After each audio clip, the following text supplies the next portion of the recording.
Distance is not for the fearful, it's for the bold. It's for those who are willing to spend a lot of time alone in exchange for a little time with the one they love. It's for those knowing a good thing when they see it, even if they don't see it nearly enough. Welcome, and I'm so glad that you're here. Here we talk about personal development, relationships, and mental health, just to name a few. My name is Carmen, a registered counsellor who is passionate about coming alongside people. This podcast is designed to create a discussion and bring awareness around what matters most in life, and that includes you. The goal is that each episode will leave you feeling encouraged, equipped, and empowered so you can live your best life. Let's get started. Hello and welcome to another episode. I'm so glad that you could join us. I'm here with special guest Tash, who is also a dear friend of mine. Tash is a primary school teacher in Sydney. She enjoys scuba diving and long walks in nature. She is passionate about the arts, which influences her work and brings meaning to her life. Tash is family-oriented and misses travelling and can't wait to get back to it, especially to see her partner, who she has been with for a few years, who is living in Europe. Thanks, Tash, for your willingness to share your experience and thoughts on long-distance relationships with us. Thank you for having me here today, Carmen. So, Tash, I remember when we caught up last and you were talking about your long-distance relationship and how COVID has thrown another spanner in the works. At the moment, it's not a matter of saving leave or saving pennies to make the trip. It's not being able to travel because of the pandemic, which is so beyond anything that we could have anticipated. I can only imagine how tough it is, and I admire your commitment to your person on the other side of the globe. So I thought it might be helpful to have a discussion around long-distance relationships. Perhaps it might help someone listening who might be in one themselves or know someone who is. So I've got some questions here. The first one is, we have established that you are in a committed long-distance relationship. Can you please share a little bit of your story with us and how long you have been with your partner? Absolutely. So we've been together since 2018 when we met halfway through the year. So it was through my relative that has known him for years and that has worked with him for a long time. Ever since then, so he's been an acquaintance, and then going back to Australia, ever since then we've been online for a long time, and then I was lucky enough to go back to Europe at the end of 2019, beginning of 2020, and actually spend some time with him, some good quality time for a couple of months, so which really strengthened our relationship and made me realize that, you know, this person, he's just amazing. He shares like same values as me, and he's just, I think we're perfect for one another. So I remember a time where we caught up and you had said that you had met someone and that they were overseas and it was still the early stages. And then I remember when you did go over to Europe to spend some time together, and then the talk was of like what would it look like for that next step and, you know, how you would see each other again. So we had it all planned out. So I was going to go to Europe last year in 2020 in the month of July. So of course that was cancelled, and then he was going to spend time with me this summer. So end of 2020, beginning of 21. And so we did have it all planned out when we were going to see each other, when the stages of our relationship would progress, like, so, you know, when we'd be ready to live together and all that. But it's just threw all of our plans out of the window, really. And now we're just trying to, we'll have to be patient and wait, see what happens till we make more plans. Yeah. So thank you for sharing your story and how long you've been together, just so we can get to understand your situation a little bit better. So I guess the thing about life is you never know what is up ahead, and we've already touched on that. So what did you used to think about long distance relationships before you decided to be in one? Well, interestingly enough, before this happened, I could have sworn like I'd never ever be in that kind of situation. Never say never, huh? That's right. Really, really never say never. Look, there have been other people I've known, even relatives, friends who have been in long distance relationships, and I thought to myself, well, you know, each to their own, and that's great. But then I thought, why would anybody ever put themselves through it? And now I understand. Like, now that I'm in that situation, you know, the things you love, you do not give up on so easily, and things that you really, really want in your future, you're willing to fight for. Yep. So it's given me completely different insight into long distance relationships and why people are persistent enough to go through it, and how meaningful it can be for them, for the individual, instead of, you know, somebody looking from the outside and not understanding the real value of what's happening in that relationship or what's going on in their minds, in their hearts. Yeah, and that connection, that unique connection that you have with someone, whether they're here or there or, you know, anywhere in the world. Yeah. So I guess it just shows that love can develop in different circumstances, and it's not always what we might have pictured or what we might have thought it would be. That's right. And it doesn't happen at our finest conveniences, I suppose. You know, it would be great if the person you really love is local, but it just doesn't happen that, you know, it's life. Life doesn't always happen the way you want it to. And sometimes we have to work harder for the things we want to fight for and the things we really care about. Talk about the fight and when you're committed to something and seeing something through. So then moving on to intimacy, and intimacy has many forms, and sometimes we might limit it to physical intimacy and being in the same space as each other. So how do you stay connected when you can't be in the same space as your partner?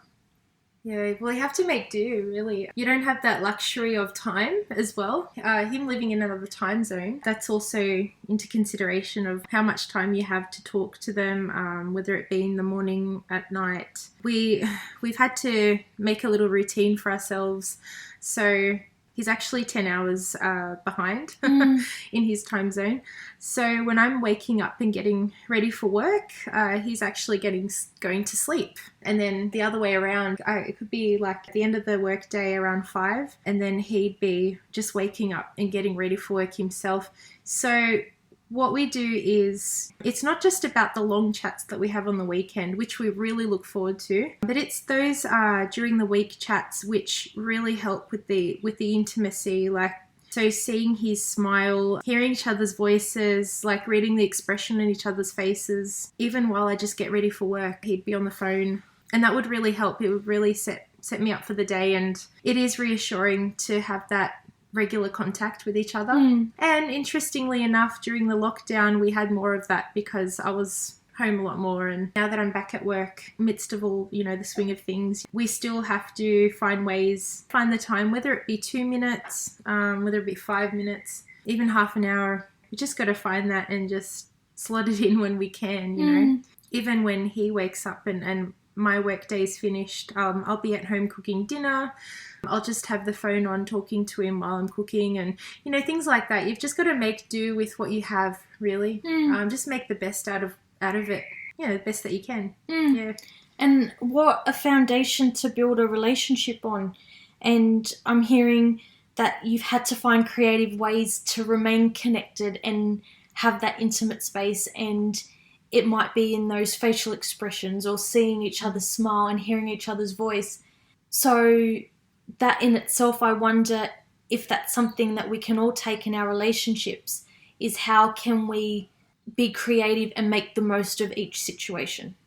So not everyone will understand long distance relationships, and I wonder if that's okay. However, sometimes we might be trying to support someone and not know how. So Tash, in your opinion, how could someone support someone they know who might be in a long distance relationship? Does help if there's a positive attitude, mind frame, just understanding that just because someone's in a long distance relationship doesn't mean that it's of any less importance or significance. So I think that just to have that understanding, to provide a listening ear and to have that understanding of what someone's going through, and it just really helps, just a listening ear and talking about it. It definitely does. Although when somebody does ask me at times, I will tear up really, because it is a hard situation. But I appreciate the thought that goes into why they're asking, and the time taken to talk about it with my friends, family, colleagues, and all of that. So also, I just think that going back to our conversation earlier around how different my understanding was around long distance relationships, I can see where the people might be coming from. Because until you've actually been in this situation, of course, you're not going to fully understand or grasp like the full concept of it and the difficulties that may arise emotionally, not just geographically. I've had people say to me, "Oh, look, why don't you just date someone in Sydney? Why don't you just give up? Like, just date someone in Sydney?" And I've said to them, well, when you really care about someone, it's not all about where they live. It's about who they are as a person. I have in the past been dating in Sydney and just hasn't worked for me. Like look, in my own experiences, this is not for everyone. But just with me, I just haven't met people that have the same values as me. And culture's not a big thing, but look, it does help. Like my partner now, we do share a lot of values and beliefs that intertwine in our culture as well. And could meet somebody like that here, but it wouldn't be the same because we wouldn't have that chemistry, our hearts wouldn't be drawn to each other as I am with currently right now with my partner. And yeah, so it's easy to say, why don't you just date someone in Sydney? With that whole comment of people asking you, oh, why don't you just date someone in Sydney? I guess you haven't found your person in Sydney. He just happens to live on the other side of the globe, and it sounds like you've got the value aspect and, the same sort of foundation, perhaps some cultural similarities. And then you've also got that chemistry. So great point and great thing to raise, that sometimes it's just being that listening ear and just hearing someone express their emotion of how they miss their partner who's overseas. Or I guess it can be a lesson learnt for any situation where we might not fully understand. That to just be curious and not pass judgment, and to know that it's okay that if you don't agree, but it's not about that. It's about giving that space for that person just to have their experience and to talk about it. Yeah, that's right. Yeah, no, that's a really good point. And I suppose, just because a person's not in Sydney, we don't always have control of where the right person, the right fit for us, where they are in the world. Thanks for that insight, Tash. And yeah, I guess it's really helpful to hear that from someone that's experiencing it firsthand. With every unique situation comes a sense of insight. And if you could go back in time and say something to the you that was about to get into a long distance relationship, what would you say? Yeah, I'd say prepare, because you're in it for the long haul. I don't have any regrets. Going back, I would still decide to be with this person because they're the one that I love, and I see a future with them. Even if it's this year, next year, 2 years away, we both mutually see a future together. So I just think that be patient. Like, patience is really important. You are, like, I would still, going back, I'd still know that I'd have good and bad days. I would be prepared to go through these hard times because it's what I care about. And I think that it is the journey that also matters, not just the destination. So if I could go back, I would just say, look, just enjoy life as it is at the moment. There's things that we just can't control. And I just think that it's important just to enjoy the journey as much as possible. Because if I look back, I don't want to waste time being miserable. Every piece of time is precious. Whether it be last year, like during lockdown, right now, next year, even not knowing what will happen, I still think that being positive, keeping good mindset, enjoying life as much as I can will help me get through. Yeah. I think that's really important, and to not lose sight of the fact that time's precious, and no matter where you are, what you're going through. What a great point. And it's so true. We can live for the one day when. So like the one day when, like in your instance, when you're able to see each other again, and miss the time or the space in between. So the idea that I'm hearing is about being in the moment and being present and it being what it is. So at the moment you can't be in the same space, So it's all about making the most of it and finding those ways to stay connected and to still invest in the relationship, even though it might look a little bit different. That's right. So I guess people, they spend years on a degree. Say, for example, at uni, they'll spend 4 or 6 years on a degree because that's what they want. So why can't I spend a few years having what I want as well? That's a relationship with this person that I've invested in already since 2018 and that I really care about. Yeah, so I think that eventually there'll be light at the end of the tunnel and everything will be all right. And it'll be a story for years to come, I think. So maybe we can have you back on a bit of a follow-up and see how the story progresses. And you're so right. We set goals and we are determined to reach them. And I wonder if it's the same with our relationships and persevering when things are tough or they're not what we had hoped for in regards to the flexibility to just get on a plane and go. But to just wait for this whole pandemic to blow over. That's right. Yeah. People do. They persevere for a lot of their goals, whether it be in their career, in their hobby that they're doing, or so their study. But I think relationship goals are to persevere. There is a little perseverance that you have to go through, I think, with certain situations, and I think that's just as important to work through them because relationship does take a lot of work at times, and that's right. You can't just have the perfect ideal relationship where they live so close to you and agree on everything. I guess it's just so broad that this is the way I'm persevering through it, just with a good attitude, just sharing with him our beliefs, our thoughts about the whole thing and helping each other get through it, I suppose. It's not always smiles and rainbows. There are really hard days, but I think I'm just, keeping focused on the end goal and what I really want my future to look like. And that vision is really strong, and that's what I'm working towards at the end of the day. Yeah. That's what's important. So, yeah. And it sounds like it's really important to you, and I've seen you persevere and I've seen you commit to this relationship and, seeing you navigate this. I thought there might be someone out there that might be going through something similar and might need that encouragement. So thank you so much for your willingness again to share your story. Thank you so much. Look, it is a really unique situation that I'm in. I mean, I guess there are so many couples in the world that are in my situation.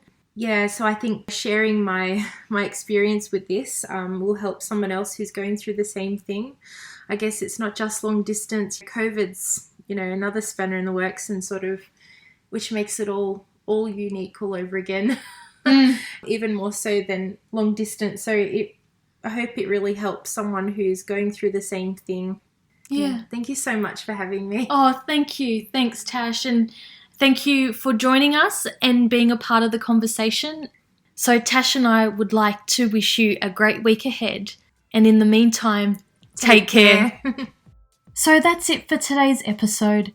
As always, I'm grateful for the opportunity to come alongside you.